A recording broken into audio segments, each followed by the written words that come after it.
Halo, ketemu lagi dengan saya, Ana Agung Sagung Krisna Darmawati di channel YouTubeku. Kali ini kita akan membahas tentang Trihita Karana, di mana video kali ini berkaitan dengan ujian akhir semester di program studi S2 Pendidikan IPA.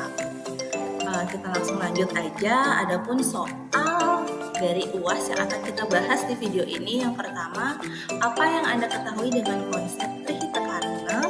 Berikan contoh penerapannya dalam kehidupan rumah tangga, lingkungan sekolah, dan masyarakat. Yang kedua, Trihita Karana adalah filosofi masyarakat di Pulau Dewata yang menekankan 3 hubungan harmonis antara manusia dengan Tuhan, manusia dengan lingkungan dan sesama manusia, dan dalam pelaksanaannya di kehidupan sehari-hari menghadapi banyak sekali tantangan.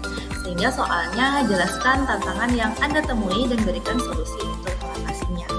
Yang berikutnya, soal ketiga adalah untuk menelaah sebuah artikel dan diminta untuk menemukan implementasi Trihita Karana dalam artikel tersebut. Kemudian yang keempat, pada era modernisasi teknologi, bagaimana penerapan Trihita Karana dapat membantu menciptakan keseimbangan antara pembangunan dan pelestarian lingkungan. Yang kelima, berikan contoh minimal 2 di lingkungan sekitar, baik kasus ataupun permasalahan yang tidak relevan dengan konsep Trihita Karana dan bagaimana solusinya. Oke, kita sekarang mulai bahas saja dari soal yang pertama. Jadi, konsep Trihita Karana itu merupakan konsep filsafat dalam budaya Bali yang menggambarkan 3 prinsip utama yang menjadi pedoman hidup masyarakat Bali. Konsep ini terdiri dari 3 kata, yaitu yang pertama tri yang bermakna 3, hita yang berarti kebahagiaan atau harmoni ataupun kesejahteraan, dan karana yang mengacu pada penyebab ataupun sumber. Jadi secara keseluruhan, Trihita Karana merujuk pada 3 sumber utama yang menjadi dasar terciptanya kehidupan yang damai dan sejahtera. Itu menurut Undiksa tahun 2016. Dan ketiga sumber ini meliputi yang pertama Parahyangan, yang kedua Pawongan, yang ketiga adalah Palemahan. Adapun penerapan Trihita Karana di kehidupan rumah tangga, yang pertama kita lihat dari Parahyangan atau hubungan harmonis dengan Tuhan.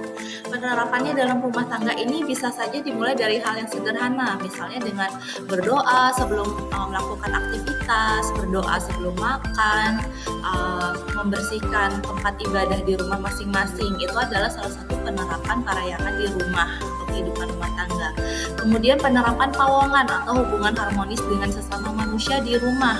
Contohnya itu bisa aja dengan saling berbagi tanggung jawab. Ada yang menyapu, ada yang memasak, ada yang membersihkan area di sekitar rumah, serta menjaga komunikasi antar anggota di rumah.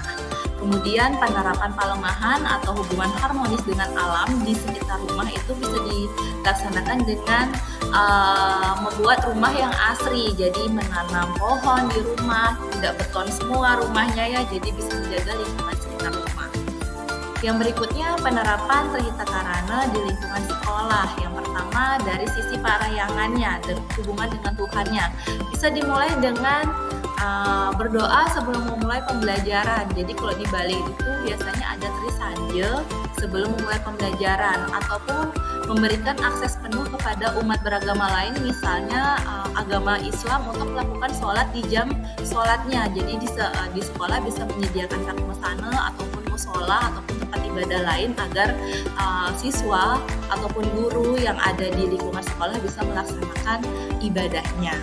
Kemudian konsep Pawongan atau hubungan harmonis dengan sesama manusia yang bisa kita terapkan di sekolah itu bisa diwujudkan dengan kegiatan gotong royong yang melibatkan guru, siswa, ataupun staf dalam membersihkan area sekolah, dalam menjaga hubungan harmonis dengan sekolah, ataupun menerapkan 5S, sapa, salam, sopan, santun, senyum lah, yang itulah ya di sekolah. Tentu setiap sekolah harus menerapkan konsep 5S ini.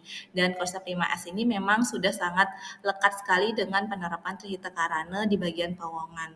Berikutnya Palemahan yang bisa dilakukan di sekolah itu ya bisa dengan siswa itu dengan tidak boros listrik. Jadi kalau sudah tidak pakai AC, sudah selesai dengan kegiatan di kelas, bisa dimatikan AC-nya, dimatikan lampunya. Kemudian ketika di toilet, jika tidak menggunakan air, jadi keran airnya bisa dimatikan.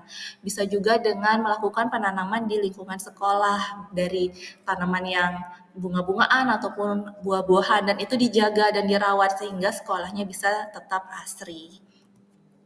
Berikutnya, penerapan Trihita Karana di lingkungan masyarakat.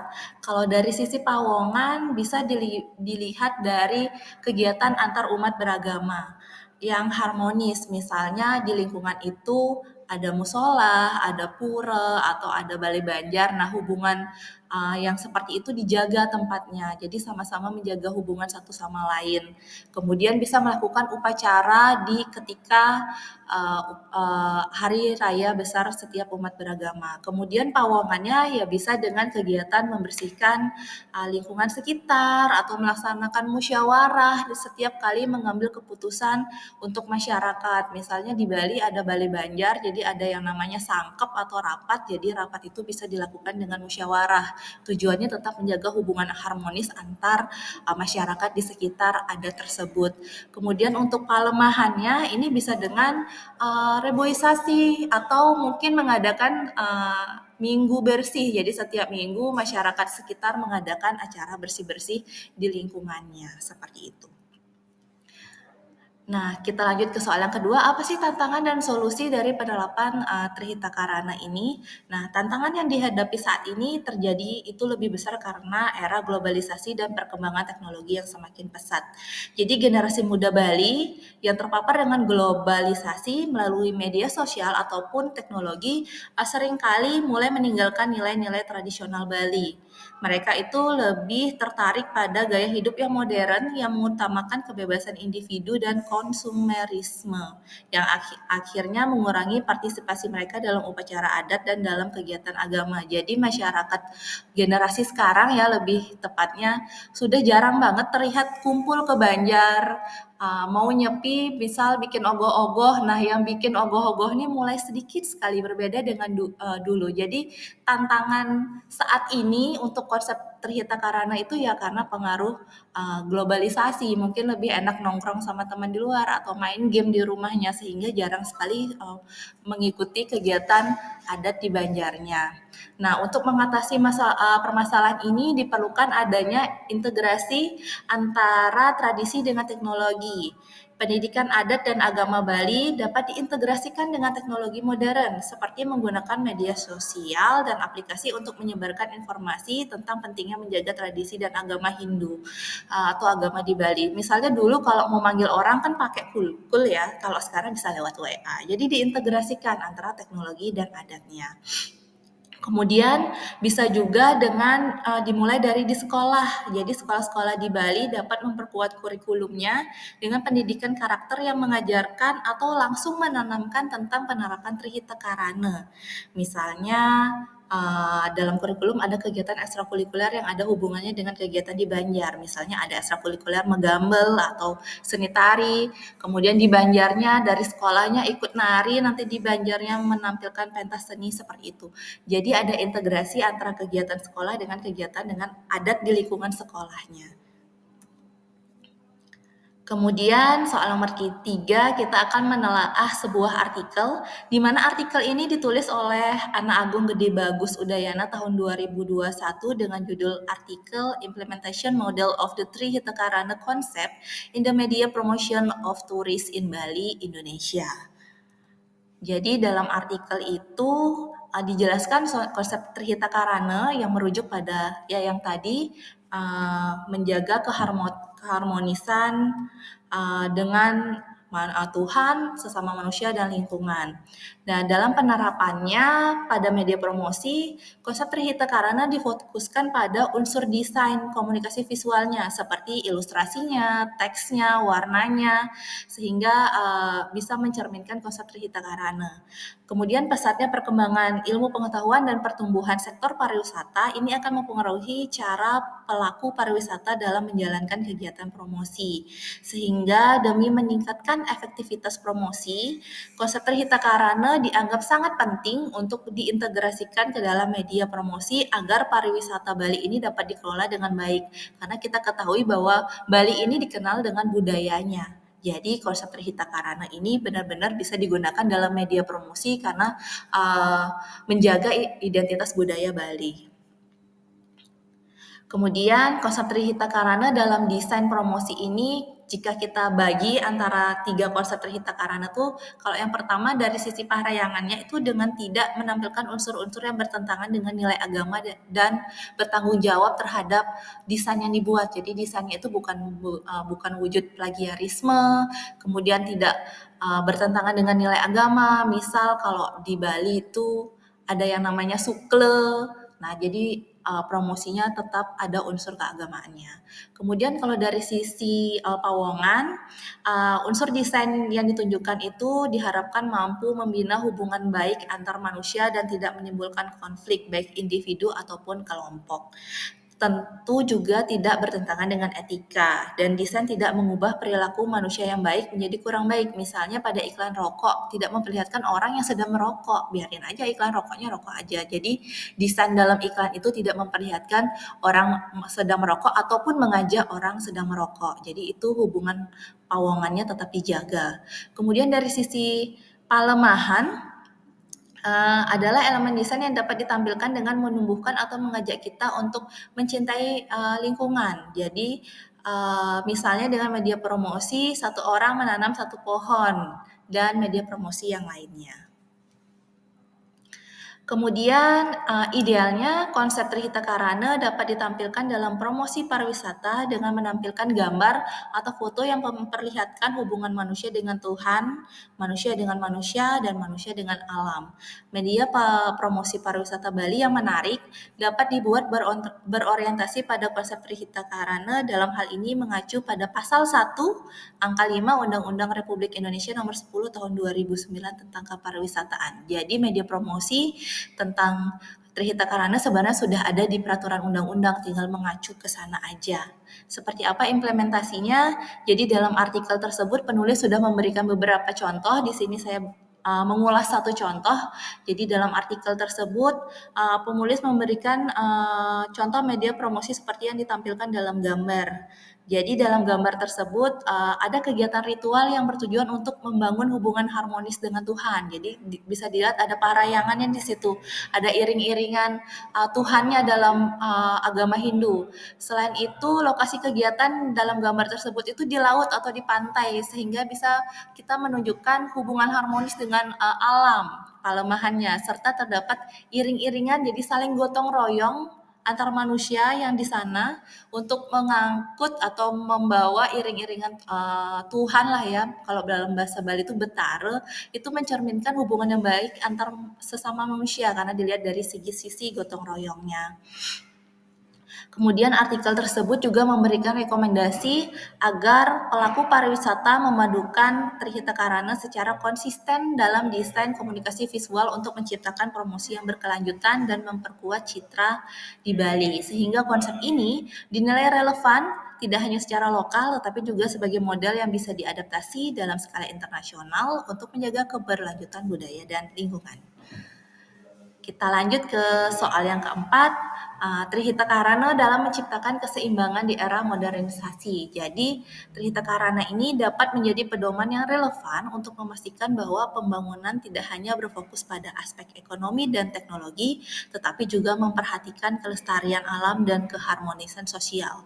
Teknologi dapat digunakan untuk mendukung pelestarian lingkungan seperti dalam pengelolaan sampah, efisiensi energi, dan pemantauan kualitas alam secara real time. Misalnya dengan saat ini nih sawah yang sudah dilakukan oleh generasi muda tuh sudah menggunakan wifi. Jadi dari handphone aja sudah bisa tahu kondisi sawahnya seperti apa. Bahkan dari handphone sudah bisa mengatur jam berapa disiram tanamannya. Jadi teknologi bisa diintegrasikan ke dalam konsep Trihita Karana, misalnya yang tadi di sisi palemahannya. Di sisi lain, teknologi ini juga dapat memfasilitasi partisipasi masyarakat dalam perencanaan dan pengelolaan lingkungan, serta memperkuat kerjasama dalam menjaga kelestarian alam serta kita mengedukasi generasi muda untuk lebih peduli terhadap lingkungan dan nilai-nilai spiritual. Contohnya yang tadi di artikel nomor 3 dan juga bisa di soal nomor 2. Kemudian dengan mengintegrasikan nilai-nilai Trihita Karana, pembangunan dapat dilakukan secara lebih bijaksana, mengutamakan keseimbangan antara kemajuan teknologi, pelestarian alam, dan keharmonisan sosial. Lalu soal yang terakhir mengenai permasalahan yang tidak relevan dan apa sih solusinya untuk Trihita Karana. Yang permasalahan yang pertama ini dari konsep Trihita Karana yang merupakan konsep yang mampu menjaga keseimbangan di lingkungan.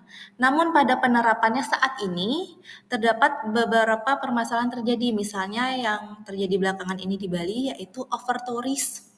Jadi meningkatnya jumlah wisatawan yang datang terutama ke daerah yang populer seperti Kuta, Seminyak, Canggu itu menyebabkan kerusakan alam yang signifikan termasuk meningkatnya polusi sampah plastik di pantai-pantai yang indah ya, karena praktis ya plastiknya, semakin banyak wisatawan semakin banyaklah sampah di Bali saat ini. Jadi untuk mengatasi permasalahan ini penerapan prinsip Trihita Karana dapat menjadi solusi yang efektif. Masyarakat dan pemerintah Bali perlu bekerja sama berkolaborasi dalam mengelola pariwisata yang berkelanjutan dengan mendorong wisatawan untuk lebih menghargai alam melalui program edukasi lingkungan yang intensif. Penerapan sistem pengelolaan sampah yang lebih baik seperti program Zero Waste di destinasi wisata serta mempromosikan penggunaan bahan ramah lingkungan di seluruh sektor pariwisata dapat mengurangi dampak sampah plastik. Pemerintah juga dapat menerapkan kebijakan yang membatasi jumlah wisatawan yang datang ke daerah-daerah tertentu agar tidak terjadi kerusakan yang lebih parah pada alam Bali. Jadi sebenarnya ini kolaborasi ya, bukan hanya pemerintah yang membuat peraturan, tapi masyarakat juga perlu untuk aware, peduli dengan lingkungannya. Jadi kalau ada yang tidak semestinya bisa disampaikan ke pemerintah dan pemerintah juga perlu menanggapi itu dengan bijak. Jadi zero waste ini penting, beberapa daerah di Bali sudah menerapkannya. Semoga ini bisa berlaku dan bisa diterapkan ke daerah-daerah yang pariwisatanya, turisnya cukup membludak seperti Seminyak dan Kuta. Kemudian tantangan yang berikutnya atau permasalahan yang berikutnya itu beberapa daerah di Bali itu mengalami penggusuran lahan untuk pembangunan hotel, pusat perbelanjaan ataupun infrastruktur lainnya yang seringkali dilakukan tanpa memperhatikan dampak terhadap masyarakat lokal dan lingkungan sekitar. Contoh saja daerah Canggu yang dulu itu sepi, masih sawah, saat ini daerah Canggu penuh dengan kafe, klub ya yang membuat daerah Canggu itu macet total. Jadi alih lahan atau penggusuran lahan ini tidak sesuai dengan konsep Trihita Karana karena tidak menjaga hubungan harmonis antara manusia dan lingkungan seperti itu. Proses penggusuran ini juga seringkali mengabaikan keberadaan masyarakat adat yang telah tinggal di sana selama bertahun-tahun dan berdampak pada kerusakan alam seperti kualitas air yang menurun, habitat alami yang hancur, dan hal ini jelas bertentangan dengan konsep Trihita Karana. Dan solusinya untuk hal ini dapat melalui pembangunan yang seharusnya dilakukan dengan melibatkan masyarakat dalam proses perencanaan, dalam pawongannya. Jadi Bali itu kan sebenarnya ada peraturan terkait pembangunan, hanya saja yang terlihat saat ini seperti tanpa pengawasan. Jadi jika ada kerjasama antara masyarakat dengan pemerintah terkait pengawasan tersebut, IMB-nya dijalankan, sepertinya penggusuran lahan secara besar-besaran ini bisa dicegah atau bisa dikurangi. Kemudian pembangunan juga harus memperhatikan keberlanjutan ekosistem dan budaya lokal dengan melakukan konsultasi dengan komunitas adat dan melakukan penilaian dampak lingkungan sebelum memulai proyek. Jadi ada namanya AMDAL sebelum memulai proyek, analisis dampak lingkungan hidup. Jadi pembangunan pun harus memperhatikan AMDAL-nya, apakah pembangunan ini bisa menyebabkan banjir, longsor, apakah pembangunan ini bisa merusak lingkungan, dan dalam pembangunan pun tetap memperhatikan ada lahan hijau di tempat yang ingin dibangun. Jadi tidak semuanya beton, misal di depan ada tamannya, kemudian tetap ada tempat ibadahnya dalam membangun. Jadi aspek-aspek itu bisa diperhatikan dalam proses pembangunan. Jadi demikian pembahasan dari soal UAS Trihita Karana. Semoga bermanfaat. Terima kasih. Sampai jumpa lagi. See you.